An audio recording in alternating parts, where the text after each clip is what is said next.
les puede decir si es que fue positiva, regular o negativa. Luego, si es que le colocaron anestesia en el tratamiento odontológico que se le realizó y si se observó algún tipo de reacción en el paciente. Después de eso, no se olviden lo que es la parte dentro de los antecedentes odontológicos, lo que son los hábitos de higiene, que es sumamente importante, ¿no? Esto nos va a dar la idea de muchas cosas, de cómo va a estar su salud dental del paciente, ¿no es cierto? Y también para que nosotros nos demos una idea de cómo tenemos que trabajar y motivar también al niño y a su familia en lo que se refiere a su higiene oral. Entonces, preguntar, ¿no es cierto?, si se realiza el cepillado dental. Ahí tienen la opción sí y no, ¿no es cierto? Entonces, que eso igual les va a ayudar bastante para saber, ¿no es cierto?, cómo está este paciente en lo que respecta a su salud oral. Luego, la frecuencia diaria. Ustedes tienen que registrar lo que les digan los padres o el apoderado de este niño y si utilizar la pasta dental y el hilo dental, ¿ya? Que como van a ver, muy raros casos usan el hilo dental, lastimosamente lo utilizan. Entonces aquí va a venir el trabajo de ustedes también, de hacerles conocer, ¿no es cierto?, del hilo dental y que lo importante que es que lo utilicen, ¿ya? ¿Quién realiza el cepillado? Qué importante, ¿no es cierto?, saber quién lo realiza. Ya se van a encontrar con niños muy pequeños, preescolares, que los papás les van a decir que ellos se realizan el cepillado de dientes, ¿ya? Entonces es importantísimo, ¿no es cierto?, tener este dato, esta información, y en base a eso también nosotros vamos a poder ir trabajando. Luego, lo que se refiere a los hábitos dietéticos, que hemos dicho que también es un dato fundamental. El hecho de que mi paciente consuma una dieta azucarada, pues entonces eso también me va a dar bastante información, ¿no es cierto?, de cómo está su salud oral, ¿ya? Entonces eso es importantísimo tenerlo muy en claro. Si este paciente solamente está comiendo una dieta azucarada o una dieta cariogénica, mucho carbohidrato, solamente en las comidas o es entre comidas o en ambas situaciones, ¿no?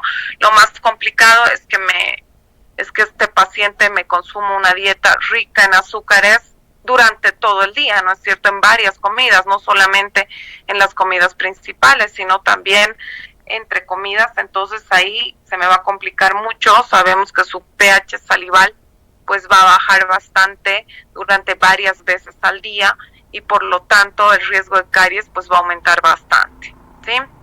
Luego tenemos lo que es muy importante, el hecho del biberón, sobre todo si es nocturno, ¿no?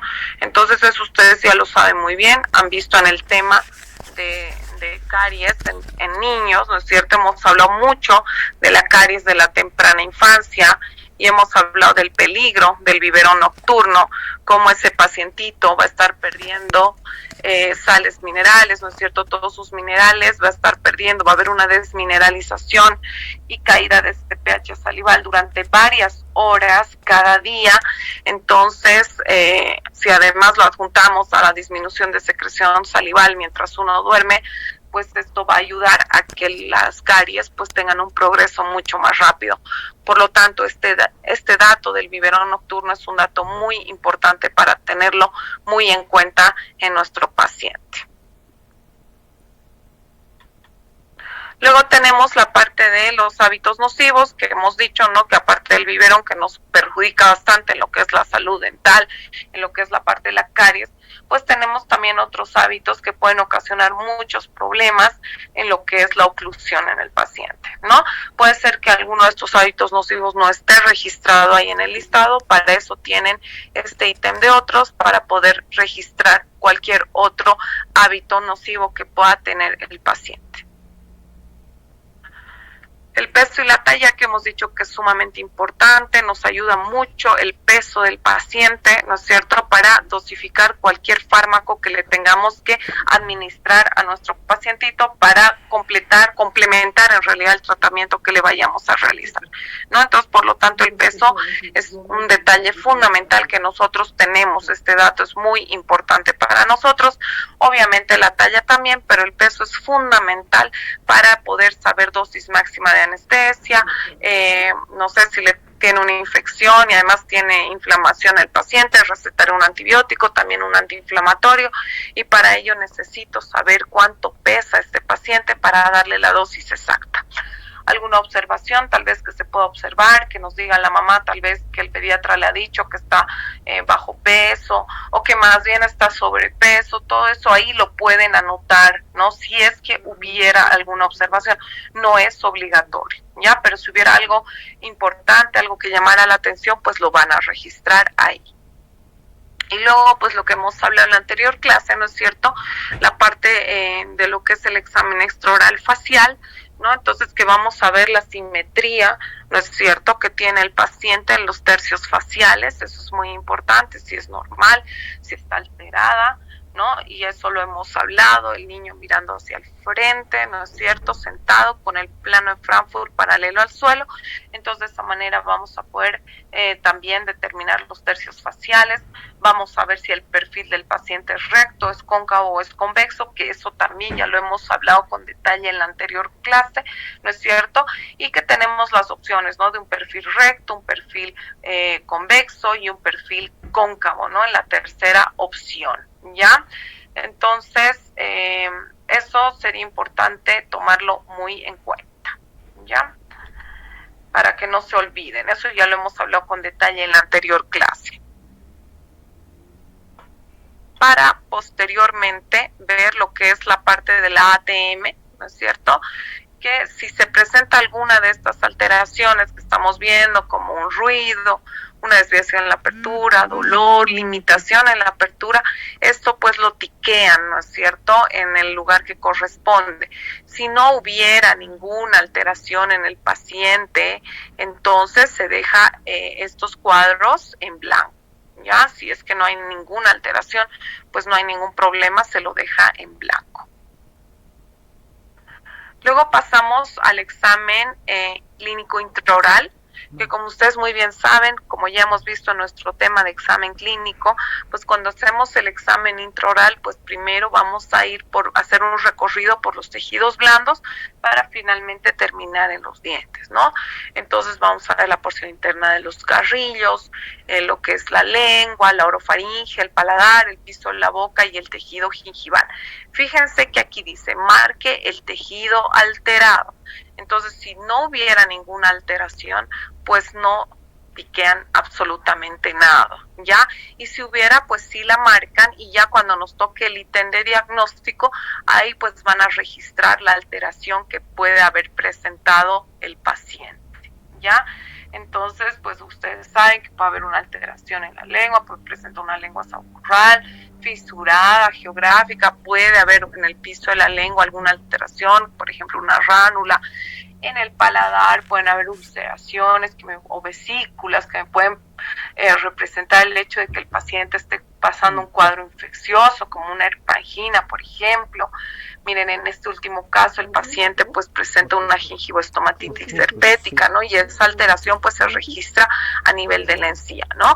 Entonces, en ese caso, ustedes lo que van a hacer si presenta alguna alteración es tiquearlo en el cuadro correspondiente, ¿no? Si es que presentaron una alteración en el piso de la boca, pues lo marcan aquí, ¿no? Como que hay una alteración en ese nivel, y después más adelante vamos a ver diagnóstico y ahí registran la alteración específica que puede estar presentando el paciente, ¿ya? Luego pasamos a lo que es dentro de la parte del examen intraoral, ya la parte del examen de los dientes, ¿no es cierto? Primero hacemos un análisis de los tejidos blandos para posteriormente terminar en los tejidos duros, ¿no es cierto?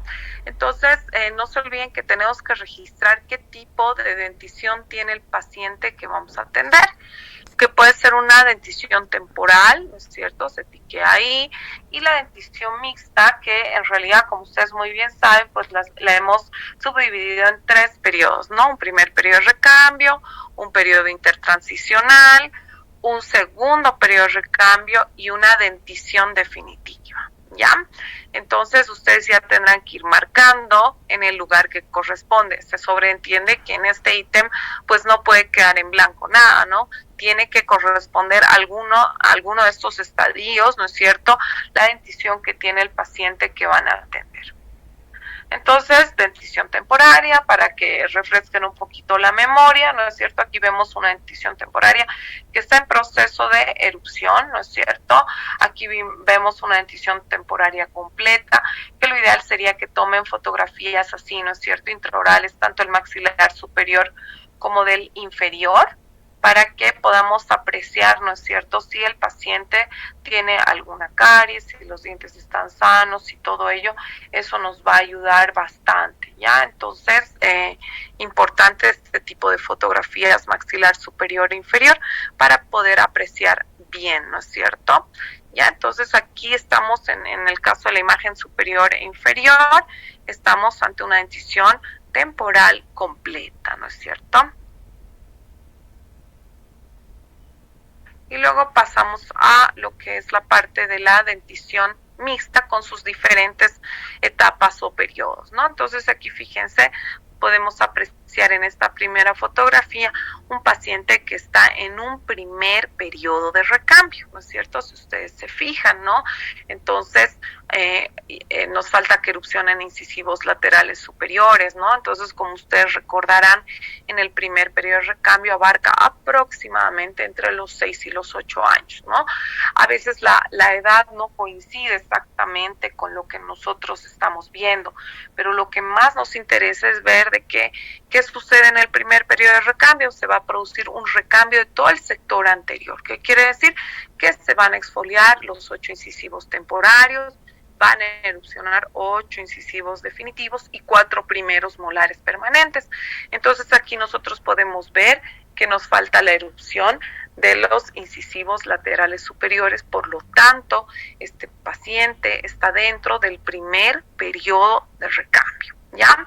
Luego tenemos aquí el periodo intertransicional, que si ustedes recordarán, es cuando ya se hizo todo el recambio del sector anterior, ¿no es cierto?, y la erupción de los primeros molares definitivos, pero todavía, ¿no es cierto?, estamos con caninos primeros y segundos molares temporarios, ¿ya?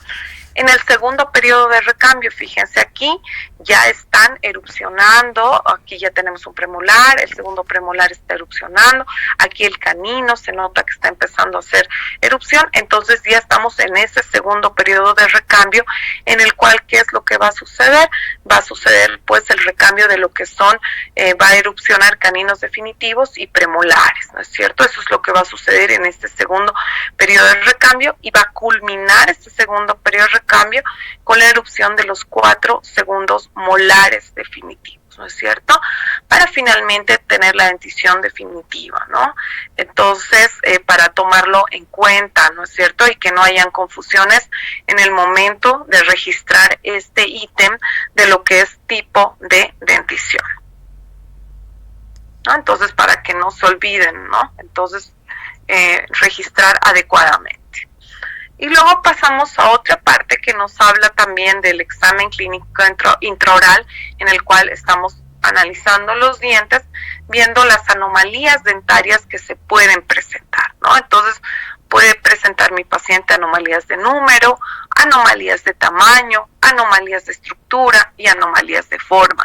Entonces, ustedes aquí pueden tiquear, ¿no?, poner un visto bueno si presenta alguna de estas alteraciones, inclusive pues colocar, ¿no es cierto?, el diente en el cual tenemos el problema, ¿no es cierto?, que se podrá especificar mucho mejor en la parte del diagnóstico. Ya aquí con que simplemente diquen que se presentan, no sé, pues anomalías de número, podrían colocar, se presentan supernumerarios, ¿no? Entonces ya en el diagnóstico ya podrán especificar a nivel de dónde está ese supernumerario, o si presenta anomalía de tamaño, también igual podrían colocar, ¿no?, la alteración, macrodoncia, no sé en qué diente, pero no se olviden que eso igual debe estar registrado más adelante en el diagnóstico, ¿no? Puede ser que me coloquen anomalía de tamaño, macrodoncia o microdoncia, el diente 22, por ejemplo, ¿ya? Entonces, eso hay que registrarlo pero no olvidarse que en la parte del diagnóstico debe ser nuevamente registrado y con detalle. Entonces, bueno, ustedes ya saben muy bien, ¿no? Las anomalías de números se refiere a que hay números extras de dientes o menos dientes, ¿no? Supernumerarios o agenesias, ¿no? Entonces, aquí está muy claro, ¿no es cierto?, que observamos mesiodens que son muy frecuentes en nuestro medio, vemos bastantes pacientes con esta alteración de número, ¿no? Y luego también pues pueden presentarse ausencias dentarias, ¿no? Entonces, ahí ya pues ustedes ya podrán registrar todo ello. O puede ser que tengan microdoncias, ¿no? Dentro de las anomalías de tamaño, ¿no? Como estos incisivos laterales que están microdónticos, o una macrodoncia de esos incisivos centrales superiores, de los incisivos inferiores. Entonces, todo esto debe ser registrado. Alteraciones de estructura, ¿no es cierto?, que vamos a encontrar, ¿no? Entonces también debemos registrar con mucha frecuencia encontramos estas alteraciones estructurales a nivel de incisivos y molares, ya que se lo denomina como H&M, ¿no? Hipomineralización incisivo molar. Entonces se encuentra con mucha frecuencia ese patrón de que en los incisivos encontramos alteraciones estructurales de esmalte coincidentemente con esta alteración a nivel de primeros molares. Encontramos con mucha frecuencia estas anomalías de estructura, ¿ya? Entonces, para que las registren y en qué dientes se encuentran. Luego, anomalías de forma, ustedes ya saben, una fusión puede haber, una geminación, claro que eso, el diagnóstico diferencial lo vamos a hacer mediante una radiografía, ¿no? Pero si no es posible y el paciente presenta una fusión o una geminación, pues no podemos hacer el diagnóstico diferencial porque no contamos con una radiografía, pues lo registran, ¿no? Hay una alteración de forma, una anomalía de forma, que por el momento no se pudo hacer el diagnóstico diferencial por no contar con una radiografía, eso no habría mayor problema que se especifique, ¿ya? Luego tenemos evaginaciones, invaginaciones, ¿no? Entonces todo ello pues pueden irlo registrando. Y luego tenemos aquí el dentograma, ¿no es cierto?, que ustedes por el momento ahí no tienen que hacer nada, ¿no? En realidad utilizamos este dentograma en la clínica para que ustedes vayan pintando los tratamientos que van llevando a cabo, no lo que ya está hecho, ¿ya? Entonces eso nos sirve a nosotros para saber, ¿no es cierto?, cuáles son los tratamientos que han llevado a cabo con su paciente, ¿ya? Entonces, está por separado, bueno, esto va a ser para la nueva historia, en la anterior historia, la que ustedes van a utilizar el dentograma, al final es lo mismo, ¿no? Está separado también por denticiones, ¿no? Pero fíjense, aquí tenemos la dentición temporaria, la dentición definitiva, y la idea es que se vaya pintando los tratamientos que ustedes van realizando en su paciente. Así que por el momento ahí no tendrían ustedes que hacer absolutamente nada. Y luego fíjense también que tenemos esta parte con exámenes complementarios, si es que ya más adelante en la presencial se les va pidiendo algún tipo de radiografía, pues se va tiqueando y también eso se va complementando en el diagnóstico si es que hubiera algo que llamara también la atención, ¿ya? Entonces eso es como para más adelante. Y luego pues tenemos el diagnóstico, ¿no? Donde ustedes van vamos a poner unos ejemplos de diagnóstico porque en realidad esa es la parte pues más importante, ¿no? En realidad si ustedes han hecho bien todo el llenado de su historia clínica, han hecho un buen llenado de este documento, pues con seguridad van a poder llegar a un buen diagnóstico, ¿no? Entonces fíjense que dice, sintetice su diagnóstico considerando sexo y edad, antecedentes sistémicos, tipo de dentición, riesgo cariogénico y factores determinantes y alteraciones más relevantes en arco superior e inferior. Entonces, ¿qué quiere decir eso? Vamos a poner un par de ejemplos a continuación. Lo que quiere decir es que ustedes, todo esto que les he leído, de sintetice su diagnóstico y todo ello, tiene que estar registrado aquí, en toda esta parte donde dice diagnóstico definitivo, ¿ya? Ahí debe estar registrado todo esto que les estoy mencionando para de esta manera tener un diagnóstico completo. Entonces les vamos a dar algún ejemplo para que lo tengan más claro aún. Entonces, por ejemplo, aquí podemos colocar paciente de género femenino de 7 años de edad que presenta antecedentes sistémicos, respiratorios, de asma, presenta dentición mixta en primer periodo de recambio, presenta riesgo cariogénico alto debido a un cepillado deficiente, ya que este no se realiza todos los días y no utiliza hilo dental. Además, consume alimentos azucarados entre comidas. Presenta una hipoplasia del diente 21. La paciente presenta caries dentinaria en los dientes 16, 55, 65, 26, 75, 85, 84. Extracciones indicadas de los dientes 72, 80 y 82 porque están haciendo erupción los dientes 32 y 42. Ya, este es un ejemplo inventado de algo que ustedes podrían encontrar, ¿no? Y hay un par de ejemplos más para que vayamos viendo, pero es así como tienen que llenar su diagnóstico para que lo tengan claro. O sea, tiene que estar completo. Todo lo que se les está pidiendo ahí, ¿no es cierto? Donde dice sintetice su diagnóstico considerando sexo y edad, antecedentes sistémicos, tipo de dentición, riesgo cariogénico, factores determinantes para este riesgo cariogénico y alteraciones más relevantes en el arco superior e inferior, pues debe ser registrado todo ahí completo para que su diagnóstico esté bien hecho. Ya, entonces vamos a ver otro ejemplo más para que lo tengan más claro todavía. Aquí, por ejemplo, paciente de género masculino, de 3 años de edad, presenta antecedentes sistémicos cardíacos, comunicación interventricular. Se sobreentiende que si el paciente tiene algún tipo de antecedente sistémico es algo importante, ¿no? Y que la mamá o el apoderado de ese niño conoce qué es lo que tiene el niño, ¿ya? Entonces les va a dar información al respecto. Presenta dentición temporaria completa, tiene riesgo cariogénico alto debido a la ausencia total de cepillado, además continúa con el hábito del biberón nocturno y consume alimentos azucarados entre comidas.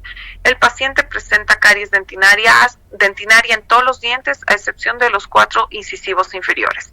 Recuerda muy bien, ¿no es cierto? Paciente que consume biberón, que tiene una dieta altamente cariogénica, además biberón nocturno, y que tiene caries en todos los dientes menos incisivos inferiores, es una caries de la temprana infancia, ¿no es cierto? Entonces, para que vayan recordando también todo lo que hemos hablado en la parte teórica, ¿ya? Entonces, fíjense, a eso se refiere, ¿sí? Ahora, también mejor si colocan los dientes específicamente donde hay caries, ¿no? Pueden colocar, presenta caries de esmalte, no sé, pues en el diente 55 y 65, caries dentinaria en otros dientes, ¿ya? Entonces, así lo van especificando de muy buena manera. Aquí otro ejemplo, paciente de género masculino de 5 años de edad, sin antecedentes sistémicos, porque la mayoría de los casos va a ser así, que no tienen antecedentes, pero de todas maneras tienen que registrar que no tiene, sin antecedentes sistémicos. Presenta dentición temporaria completa, tiene riesgo cariogénico bajo, debido a una excelente higiene oral, la madre realiza el cepillado dental, usa pasta fluorada e hilo dental en la rutina diaria de higiene oral. Consume alimentos azucarados durante las comidas. Fíjense, en este caso es diferente, no es entre comidas. Y el paciente no presenta alteraciones tanto en el arco superior como en el inferior y no presenta caries en ningún diente, ¿ya? Entonces son diferentes escenarios que se les puede ir presentando a ustedes, ¿no? Entonces a eso se refiere. Bueno, y aquí en realidad es la parte ya del tratamiento, que eso ya será en la parte clínica presencial, ¿no? Pondrán la fecha, el diente que van a tratar y el tratamiento que se va a llevar a cabo, ¿no? Y la firma del docente. Entonces, a eso se refiere todo lo que se va a hacer con este llenado de historia clínica. Se sobreentiende que esta última diapositiva ustedes ahora no tienen que llenarla en su presentación que van a hacer a partir del día lunes, ¿ya? Entonces, vamos a ver ahora, lo que sucede es que les voy a dar una tareita para que presenten hasta el día lunes 30 de noviembre, ¿ya? O sea, tienen hasta el día lunes para hacerla. Seguramente en la plataforma les voy a dejar habilitado hasta la noche, ¿ya? Ya les voy a confirmar la hora, pero todo el día lunes van a poder presentar esa tarea que les voy a indicar, ¿ya? Lo que quiero es que consigan si tienen una radiografía panorámica en un paciente con dentición mixta, perfecto. Si no tienen, pueden sacar de internet, van a encontrar gran cantidad, infinidad de radiografías, y que me hagan un análisis de los estadios de Nola, ¿ya? Diente por diente. Ya, entonces eso es lo que quiero que hagan. Se sobreentiende que el análisis de los estadios de Nola, de esos dientes, se van a hacer en un paciente que está en dentición mixta y por supuesto en sus dientes definitivos. Ya, entonces les voy a dejar un videito también que les va a ayudar mucho. Lo vamos a ver ahora. Les va a ayudar mucho para poder hacer de mejor manera la tarea.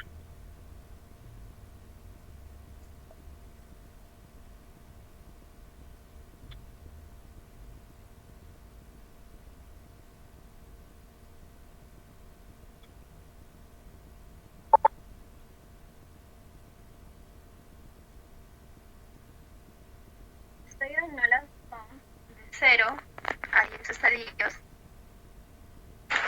El estadio 0, ¿ya? Bueno, antes de tocar el estadio 0, debemos de reconocer de que nuestros dientes se forman desde a nivel coronal hacia radicular apical.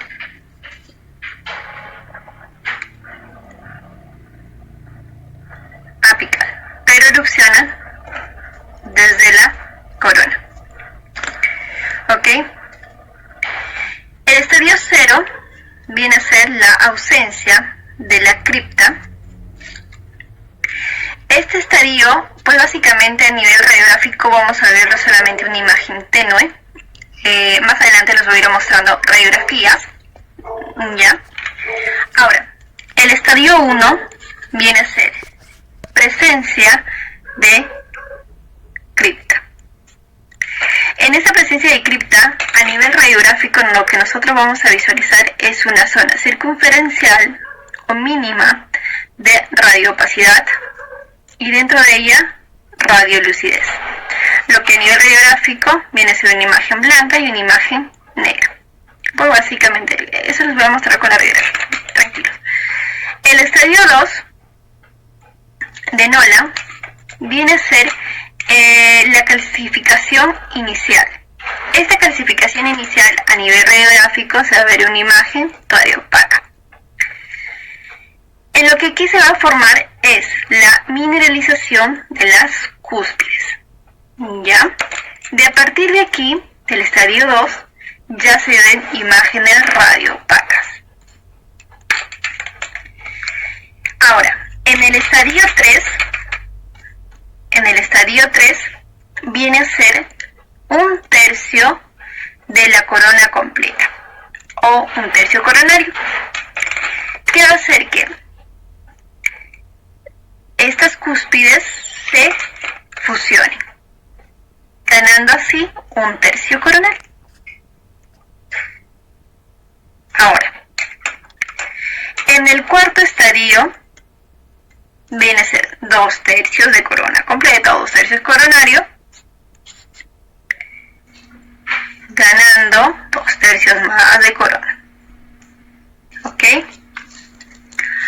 Ahora, en este también ya va a haber lo que es depósito de dentina mínima. En el quinto estadio viene a ser una corona casi completa y empieza mayor calcificación coronal, ¿ya?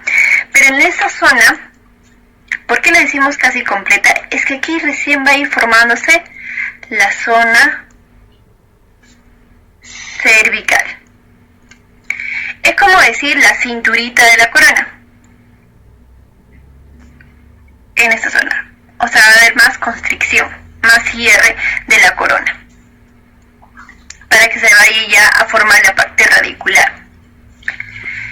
Ya en el estadio 6 ya tenemos corona completa, ya totalmente formada, ¿ok? Entonces, cuando yo hablo de un estadio 2 al estadio 6, formación de corona, solamente de corona. Pero si yo veo ya una parte más amplia, debo visualizar que mi corona debe estar entre un 5 y un 6, un estadio 5 y un estadio 6. Ya, pero eso es de acuerdo a la radiografía que vamos a ir evaluando más adelante. Ahora, en un estadio 7, ganamos un tercio de parte radicular, tenemos una corona totalmente calcificada, además tenemos un tercio de la parte radicular. ¿Ya? Hay algo que me olvidé en el segundo del estadio 6, es que aquí ya empieza hasta la formación del cemento. Limitación. Ya. Ahora, el estadio 8 viene a ser 2 tercios de la parte radicular. Es igual que la parte coronaria. 1 tercio, 1 tercio. 2 tercios, 2 tercios de parte radicular. En estos 2 tercios tenemos una parte más más divergente hacia lo que es el conducto pulpar, más divergente, o sea, un poquito más, va a ir más cerrándose hacia apical, más divergente, pero el ápice amplio, ya, es como un conito que no se cierra todavía. El estadio 9 de Nolan, de igual manera que dijimos que es una parte radicular casi completa. Tenemos aquí ya corona calcificada y aún paredes paralelas a nivel radicular, ya, pero aún sigue con el ápice abierto. Ya en el estadio 10 de Nolan viene a ser un ápice cerrado. Es decir, tenemos ya con ello también la erupción del ápice dentario completa. En algunos casos, ¿no? Pero eso siempre de acuerdo a la radiografía que hayamos evaluado y visualizado. Ya cierre total del ápice. Es decir, constricción definitiva. Ok, pues ahora vamos a saber también de aquí que desde el estadio 7 al estadio 10 solamente hablamos de parte radicular. Esto es para guiarnos cuando nosotros visualizamos una radiografía panorámica, ¿no? O periapicales. Entonces vamos a visualizar ahora según imágenes, ¿ya? Pero estas imágenes son sacadas pues básicamente de una tesis de especialidad del doctor Ibarra. Igual les dejo la nota bibliográfica en esta parte para que puedan ir a visualizar. Entonces decíamos que en la parte del estadio 0 de Nolan va a ser solamente la imagen tenue nada más a nivel radiográfico, es mínima. En la presencia de cripta ya va a haber una imagen radiopaca mínima también. Entre los estadios 0 y 1 es mínima la visualización radiopaca. En el estadio 2 dijimos que había una formación de las cúspides porque había una mineralización. Aquí mostramos, pero es mínima también la visualización, ya, porque ocurre mayor fusión de estas cúspides y ganar un tercio más de corona en el tercer estadio. ¿Ok? Además, en el cuarto y en el quinto ganamos mayor proporción. Ya en el sexto es la terminación completa y esta pequeña constricción de la zona cervical que hace más detallada a la corona. En el estadio 7 inicia lo que habíamos mencionado. Entre el estadio 2 hasta el estadio 6, formación coronaria, que debemos reconocer. En el estadio 7 ya viene a ser la formación de un tercio a nivel de la parte radicular.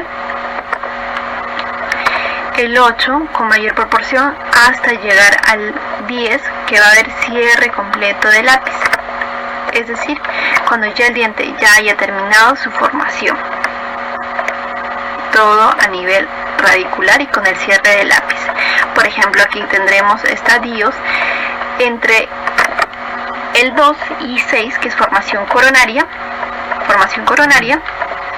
y estadios del 7 al 10, que vienen a ser formaciones radiculares, independientemente de cada uno. Eso sería todo.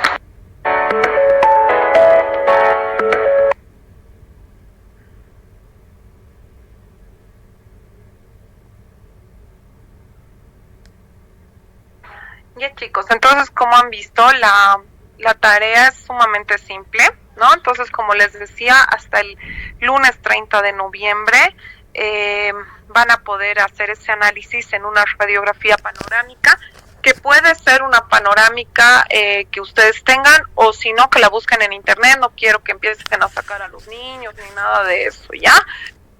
Pueden buscar perfectamente en internet y hacer un análisis diente por diente en los grupos que les he definido, ¿no es cierto? Ustedes ya saben a qué grupo pertenecen, les he dejado en un PDF en la plataforma.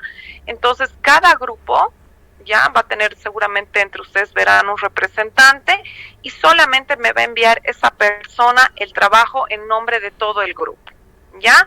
Entonces pondrá en su carátula los integrantes, los participantes que han trabajado en el grupo, y entonces eso es lo que quiero, ¿no? Que solamente me manden un trabajo por grupo, ¿ya? ¿Está claro eso? Sí, doctora. Sí, doctora. Una cosita más. Yo ya en la parte teórica les dejé una actividad H5P de estadios de Nola, ya que no hicieron todos porque era voluntaria, ¿no? No sé si recuerdan, entonces no estaría de más que la hagan ahora de nuevo. Les va a servir igual para repasar los estadios, ¿ya? Entonces me agradaría mucho que la hagan. Voy a tomar en cuenta ahora en la práctica que esté hecha esa actividad de estadios de Nola, que está en la unidad 1 en el tema 3 de odontogénesis. Ahí está, ¿ya? Entonces, para que hagan esa actividad H5P, los que la hicieron en esa oportunidad, vuélvanla a hacer, no les va a llevar mucho tiempo. Y para la tarea hasta el lunes 30, que les voy a confirmar la hora, que debe ser hasta horas de la noche. Entonces, para que por grupos, una sola persona de cada grupo me envíe el trabajo, ¿ya? Y después de ello, pues que el día lunes, pues vamos a empezar con las defensas. Como les dije, les voy a dividir en dos grupos. El grupo A va a pasar a las 8 de la mañana y el grupo D a las 9, ¿ya? Y entonces ya de ahí van a ir aleatoriamente empezando las defensas, así que tienen que estar listos con sus 2 historias clínicas llenadas, ¿ya? En un PowerPoint, puede exponer uno cada historia clínica, cada persona una historia clínica. Si quieren se reparten por cada parte, expone cada persona y así participan todos. Eso ya les dejo a criterio de ustedes, ¿sí? ¿Alguna pregunta o está todo claro? Yo creo que no hay mayores problemas. Doctora, una pregunta. Los pacientes que vamos a evaluar en esta historia clínica serían los que eventualmente tendríamos que llevar también a la clínica, ¿verdad? Sí, sería lo ideal, pero si hay personas que viven en otro lado, pues tal vez no consiguen personas de Sucre, también pueden presentar, ¿no? Pero lo ideal sería que ya ganemos tiempo y que sean pacientes que se van a atender, ¿no? Está bien, doctor. Y otra pregunta. Estos pacientes que, digamos, lo vamos a hacer en grupo, dos pacientes por grupo, ¿va a ser al momento de la clínica individual por cada paciente? No, los trabajos se van a hacer por grupos. Los trabajos en la clínica presencial van a ser grupales. ¿Sí? Está bien, doctor. ¿Está claro eso? Ya. Está bien, doctor. Ya, después, ¿qué más les iba a decir? No se olviden sacar fotografías. Si no pueden ver al niño presencialmente, que les envíen fotos. Ahora por WhatsApp más bien es todo mucho más sencillo y se puede hacer de esa manera. Ya necesitamos fotos para que armen su presentación. Ya eso no se van a olvidar. Muy importante. ¿Alguna cosa más? ¿O está todo claro para que ya nos veamos el día lunes? Doctora, una Doctora. pregunta. Dígame. En cuanto al biberón nocturno, ¿se refiere a cuando el paciente, digamos, aún chupaba su biberón cuando tenía 2 años? O, por ejemplo, mi paciente tiene 4 años y ya no, digamos, actualmente, pero sí, No, pues le usted, daban hasta luego. en la historia clínica hay una parte donde dice, en la primera parte, a ver, les voy a mostrar, donde está especificando hasta cuándo. Ya esperen, a ver un segundo. Entonces ustedes ahí van a tener que poner eso. A ver.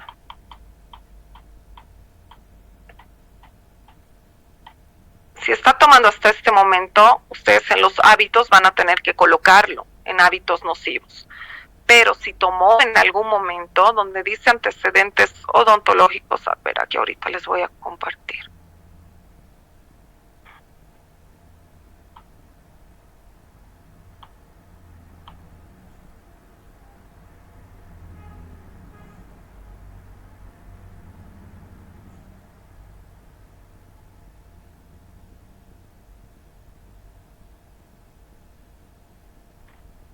Ya, fíjense aquí, ya, entonces aquí les está explicando, ¿no es cierto?, si tomó biberón, ya, entonces tu paciente ha tomado, no sé, pues si hasta los 2 años, 24 meses tendrás que colocar cuántas veces al día, y aquí es lo que te especifica si continúa o no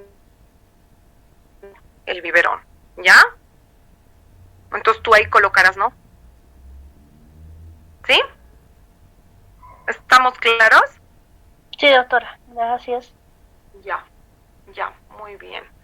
Entonces, no se olviden de ir armando sus casos clínicos, ¿ya?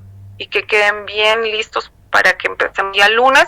Y no se olviden de la tarea de los estadios de Nola, que es sumamente sencilla, ¿no? Entonces, quiero solamente que me envíen un trabajo por grupo, lo de los estadios de Nola. Ustedes ya saben a qué grupo pertenece, ¿ya? ¿Alguna cosa más? Doctora, no sé si me podría poner atrasos. Entré un poco tarde a la clase. Ah, ya, ustedes son los que están atrasados, ya. Los demás pueden retirarse entonces, jóvenes, ¿ya? Y nos veríamos el día lunes y les voy a pasar 2 links, ¿no es cierto? Uno para el grupo A y otro para el D. Y no se olviden de hacer la actividad H5P de Estadios de Nola de igual manera hasta el lunes 30 de noviembre, ¿ya? Está bien, doctora, muchas gracias, hasta luego. Listo, hasta luego. Doctora, gracias.